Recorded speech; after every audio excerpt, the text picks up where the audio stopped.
Здравейте, вие гледате предаването без формат. Феноменът Hessdalen е темата ни днес. Hello and welcome to No Format. The Hessdalen phenomenon is today's topic. Hessdalen is a valley in Norway, 350 kilometers away from Oslo, and is famous for some unusual events. Mysterious lights in the sky above Hessdalen were reported even before World War II. The valley is only 15 kilometers in length. In the east and west, it's surrounded by mountains, with two lakes in the south. We will talk with researcher Erling Strand, who has been trying to solve the mystery of the valley for more than 3 decades. Okay, for us it's an honor to be in Haskovo, to be in Bulgaria. Let's start with the first question. Even before World War II, people have been watching mysterious phenomena in the sky above Hessdalen Valley. What you personally see there? Have you seen something strange there? Well, in Hessdalen, yes. I have only seen strange light behave strange in a way, and it very often is down in the valley. The most interesting parts, though, is down in the valley. And the first observation had made a good, very strong impression on me, because it was much stronger or much more intense in the light than I would expect. And it was going on for 1.5 hours, moving slowly around, stopping, moving back again, stopping, going up and going down. And sometimes it was so strong that it illuminated the ground. So that was, I remember it very well. I've seen also the light in Hessdalen several times. But in Hessdalen I have seen only the lights, though, which behave strange in a way. They can oscillate, they can spit out, move out a smaller piece of light from the main light. It can attract smaller piece of light into the, and it can have different shapes. Did different people see different stuff, or all the people say that they see the same lights? No, it's different. It seems to be some categories of the light. You have those small, or they're strong, but they're lasting very short time, only fraction of a second or up to a couple of seconds. They're more blue and white. You have those big yellow lights, which can have different shapes, different behavior. It can stand still for minutes, even hours, before they starting to move. They can have different, they can stop and move and stop and move, and they can move very fast. On one occasion, we measured 30,000 kilometers an hour. So those type, which I have put into one type, though, even though they are different, and the third types is several lights together. It seems that these lights are connected to something which stick them together. And on some occasion, or sometimes, when this light has been seen, when it's not completely dark outside, those who have seen it explain it seems to be some kind of black object which these lights are connected to. So that is the third type. And most of the lights seen in Hessdalen is one of these 3 lights, 3 types of lights. Although we have some few stories about the object as well, but we haven't seen that ourselves. We have been there very many times. So, but we hope they could occur also when we have the instruments up there running, but so far, no. What do people tell about this object, how they describe them? You said we have a few stories. Yeah, well, also they can be different in description. We don't have so many of those though, but some have explained a cigar-shaped object, and also one observer explained it as birds moving around without any wings in a strange way though, so it wasn't the bird. But this oval shapes object is most common, I think, of the. But has been seen lights in the daytime too. On one occasion, the light was as big as a big truck. In one part of it, you see on the pictures, which has been taken of similar type of light. You see one part with yellow and a more longer part with looks like a truck. This witness said that this light was coming up from the ground, and it was very close to their house, and they said it was as big as a truck. Okay, yeah. Do you know what can be the reason they visit that place exactly? Why there is so many observations in Hessdalen, the small valley, only 15 kilometers long. It's a great mystery itself. We don't know, but we have contact with geophysicists which are investigating the ground to see if they can find something unusual. Yes, maybe it's some energy place or something like that. Well, we don't know. We haven't. It's very interesting to find out though. So we have started the process of getting more information out from the ground. We have some good geophysicists working with that. What was the reaction of lasers or radars to these lights, to this object? Well, the test with the laser we did has been done only once, but totally 9 times though, to be exact, and the reaction happened in 8 of those 9 times, it was strange because it was not any power laser. It was a very weak laser, not any power at all. But the reason why we did this test during the first field work was the fact that people had explained that when they used this light from the cars pointing to the light, they said it disappeared, they said. So when we have heard that the ordinary people have used light from the cars and they disappeared. And we thought we could test that.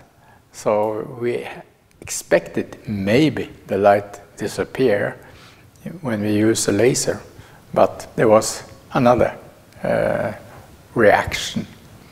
But of course, generally speaking, we have done this test very few times, totally 9 times, and so we haven't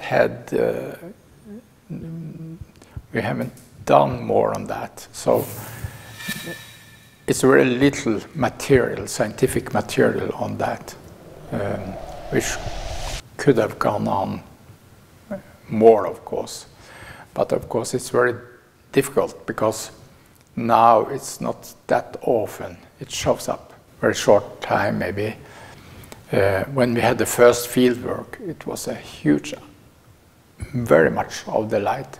So it was more easy to find a situation where we can do that test, but not anymore. These objects can change their directions, their speed is really fast, right? So does that mean that they don't have any weight? Yes, on what we know about the phenomena or the physics as such, if this had any mass in the ordinary sense as a car or whatever, you should expect it couldn't change the direction in the movement so very sharp and so fast.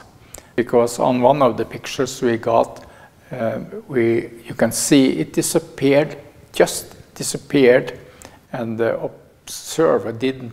It happened so fast, so the observer didn't see how it disappeared. But on the picture,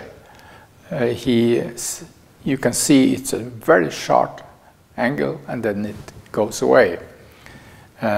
So with such a sharp movement like that, it's very hard to think of anything with any mass in the ordinary way of thinking of mass as an object can do that.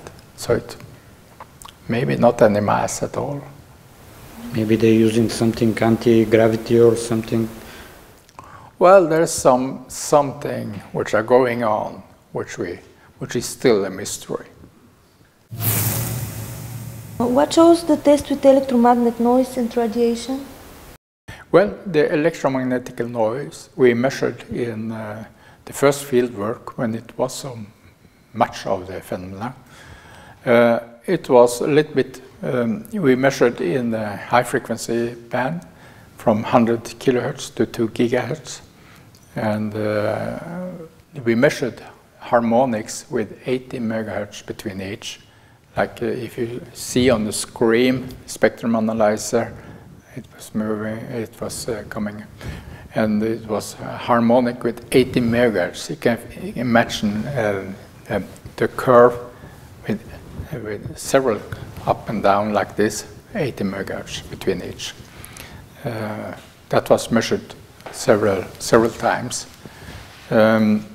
Another electromagnetic, which we have measured during science camp, is in a very low frequency range, 30 hertz up to 30 kilohertz. And the reason why we started to measure in that band was due to the fact that we had sometimes felt a waving movement when we were out in the ground, out in the field, without any explanation. Several observers at the location at the time felt this moving as you were out in the ocean in a boat. And we discussed that with scientists, and they said that if you have a strong, very low electromagnetic radiation, it can influence your inner ear in a way that you get this movement. So that's why we started to bring such instruments in, and they record something. There is some strange noise or combined with the lights. So this has been used because in a way that during science camp, when this noise can be heard or seen on a computer screen, we say be more aware, because normally then the light show up. So that is also a strange electromagnetic recordings.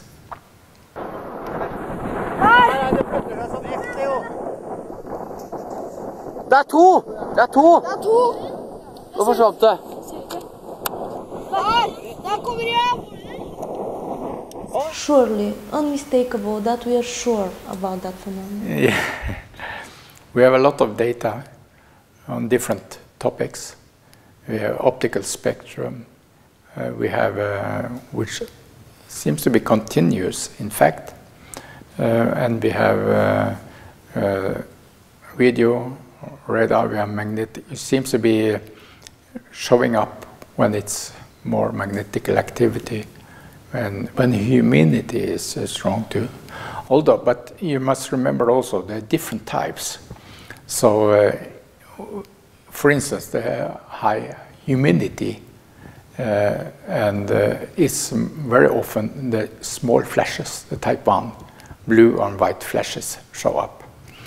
When you have high magnetic activity, it seems to me more probability that the yellow light, the big yellow light show up. Although I must point out, I say more probability. We don't have enough data to prove that it is like this always. We can say that there's some indication which brings us to study that a little bit more. Let's talk about the project. Who are the participants for the observation and how the project was financed?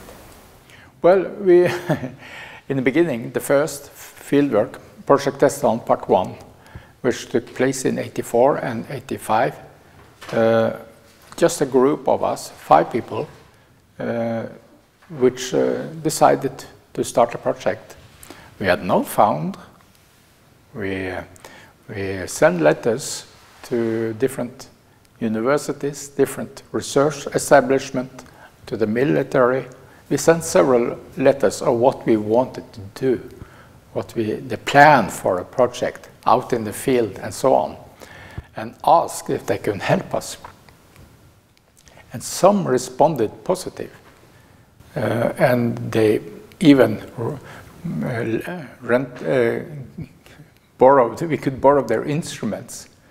We could borrow, so everything we used was borrowed equipment because they want to help us. And also the local inhabitants up there was very glad that someone did do any scientific work to find out the answer on what was going on outside their windows. There was sometimes it was very close to their windows, you know. And so they was very glad that someone did do something. So they helped us with local where we can stay and everything like that. So the food we buy on board ourselves, the driving we pay the petrol ourselves. We were so keen, so we was willing to drive those kilometers, paying our own pocket, and we managed to get result. So if we should have waited for funding before we started, it would never ever have happened. It would never ever started a project like that. Did the military have some involved in this?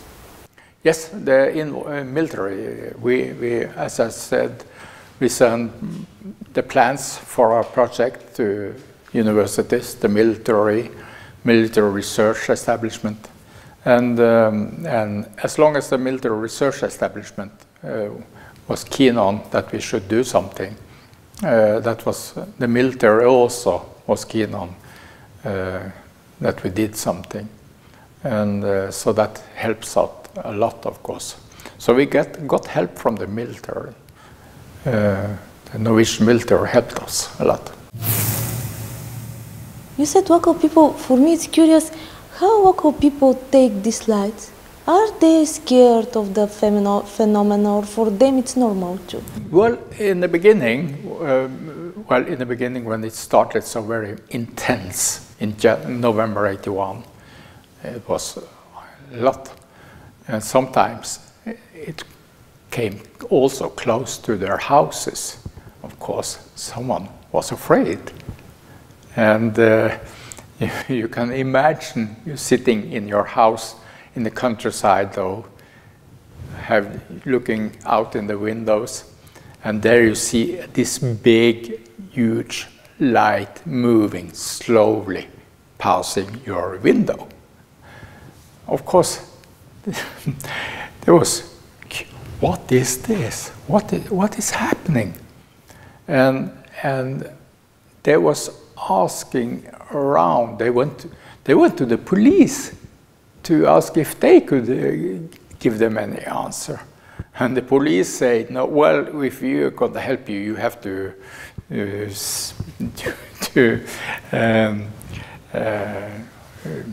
say that this is a problem and so on. But I couldn't help, of course. But the local inhabitants was frustrated. And also because the newspaper wrote about it, interviewed some scientists who say this is just not, they made fool, ridicule the people. And you can imagine seeing this outside your house, wanted to, a little bit afraid, and then tell about it, and you are ridiculed. That they were frustrated. So they were very glad that someone took them seriously and wanted to find out what it could be.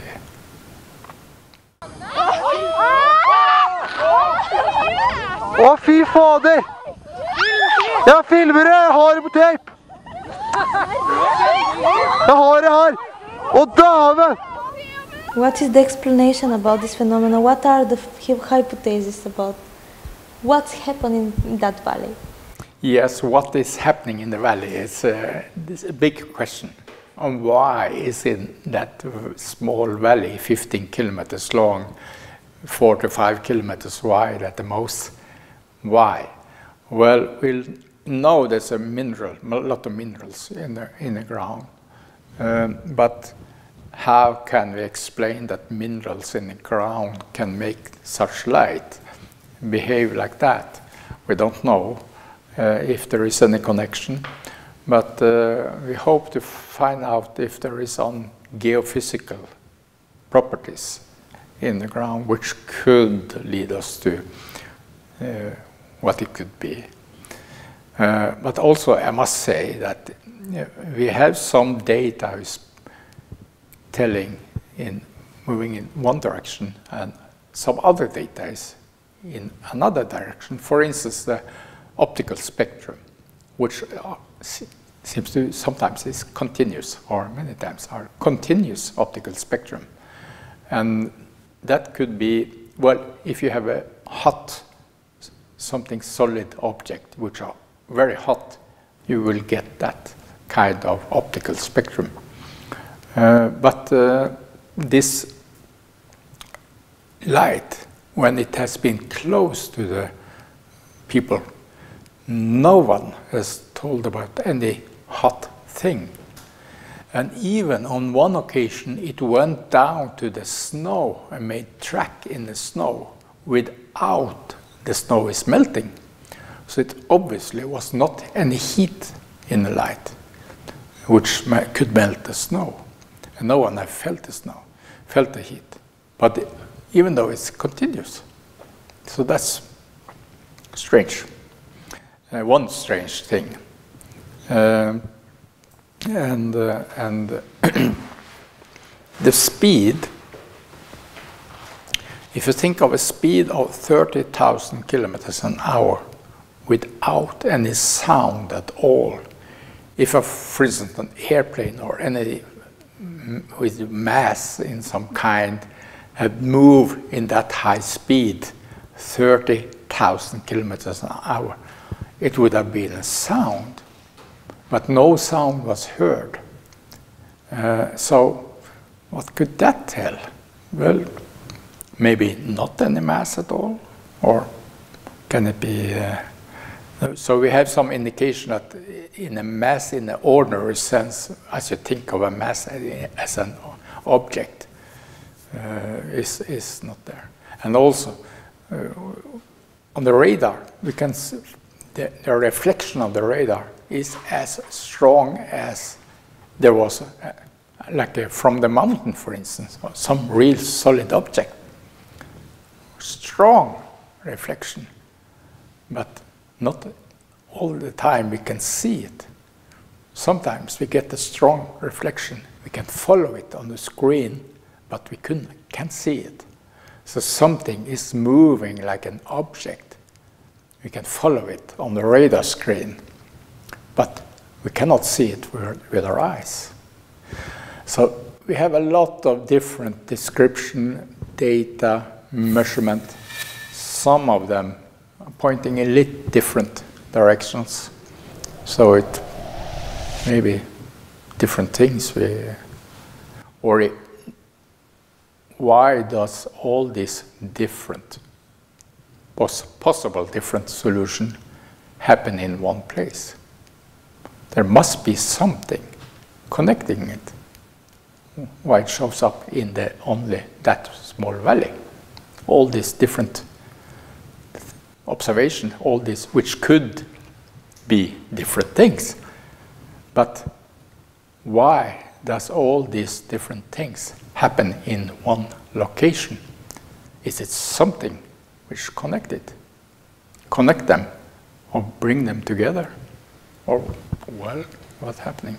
It's a mystery. I've heard one theory, because as much as I read, there is a river in the valley, and I've read the theory that it became a big accumulator. Yes. What do you think about that? Yes, the theory is that it's a battery effect. Mm-hmm. With a mountain, in one mountain is more copper, and the other mountain is more iron, and you have there's a river in the middle, between those, and the idea is that it's act like a battery, but the voltage in the battery is depending on the elements which are active, and if you have copper and iron, it's about 1 voltage. So the voltage is very low. It's less than an ordinary battery. So in the ordinary sense, it's very difficult to think of this small voltage itself can contribute to making these lights. So I don't feel there must be something which I'm missing here. We cannot use the battery theory in the way we know about it. Is there any way to connect the mines with iron and zinc, which are around the place, and zinc ore? I know that there isn't sulfur too. Could these elements be connected with the phenomenon? Yes, there's sulfur mine too in the valley. And well, actually it's the sulfur coming out in the river who make this, this acid part of river. Well, we don't know. We haven't found how sulfur itself can make these lights.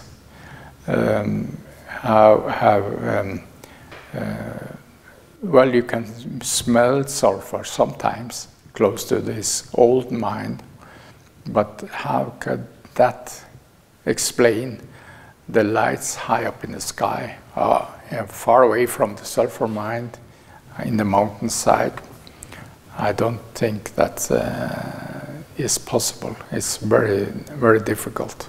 So no, I don't think of that as a solution due to the distance and so on. So we can say, can we say that is there a way to use this phenomena for good of humanity, for example, for electricity or something like that? We know there is power in this phenomena. It has been glowing in the mountainside very strong for hours, illuminated the ground. And if you think of a source of power, lamp illuminating the ground, you know there must be some kind of power to this to keep it glowing. And where does this power come from? Where does the power to this phenomenon come from? What is it? What kind of power is it? We don't know, but there must be some kind of power. And if we find that, then we can, if we find the source of the power, or what kind of power it is, we could maybe use this as a new power source. We don't know. Possible, of course, but we have to find out more, of course, before we can say so. Before.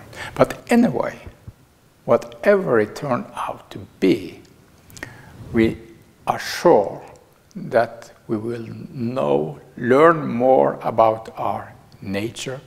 We will learn much. We will get knowledge, more knowledge about our nature. And I think that is important, because when we don't know all about the nature, we maybe more easily can destroy the nature without maybe knowing it. So it's important knowledge to know what the earth, the nature, is all about. Can we distinguish UFOs with who are human mates and the other who are alien? Well, if there is an extraterrestrial going on in Hessdalen, the thing I can say that we, during our project, hasn't seen anything of that yet. So if that could be proposed as a hypothesis that it is extraterrestrial, I would first of all see it or measure it or whatever, because we cannot say that without having anything which tells that this may be a solution. As much as I know, there is about 100 places around the world that we can observe that kind of lights or events. Is that right? I'm not sure. But what is so special about these places? Yes, what is special about these places around the world with similar kind of activity? That's an interesting question. Is there any similarity between? It is the similarities is not anything which are known.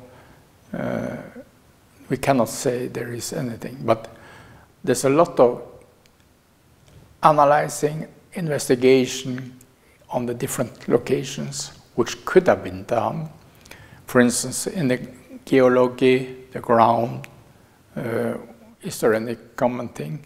For instance, in Hessdalen, we're doing this now. We know there's a lot of minerals there. But for instance, out in the desert in Australia, sand. But no one has digged down in the sand and found if there is any minerals there. So it could be, but just speculation. But a lot of investigation could have been done to find what kind of similarities is there between the different locations. Thank you for that interview. It was very interesting.